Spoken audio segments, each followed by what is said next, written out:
things were finally going pretty good for Grant. He had won a few battles as a general in the Civil War. Things were looking good. But as commander of the Union forces at Shiloh on that first day, there were horrendous casualties, terrible losses.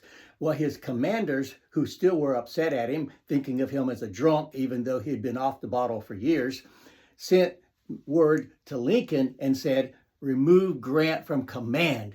Well, now the myth is that Lincoln said, well, why? And they said, well, he's a drunkard and he drinks a lot. And Lincoln said, well, whatever he's drinking, give it to the other generals so maybe they'll fight.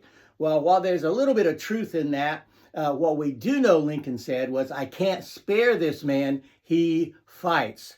And then on the second day, though, however, the Union began taking command and they ended up winning the Battle of Shiloh. Now, when Grant, though, heard that his commanders were saying remove him, he wrote out his resignation letter. He actually was crying in his tent and so upset. But one of his friends came along and said, don't quit. Stick it out. Don't send that letter in. Wait a couple of days. It's always good to have friends that are there to help you out, because Grant waited, and as I just said, they ended up winning that Battle of Shiloh, and Grant was still in command.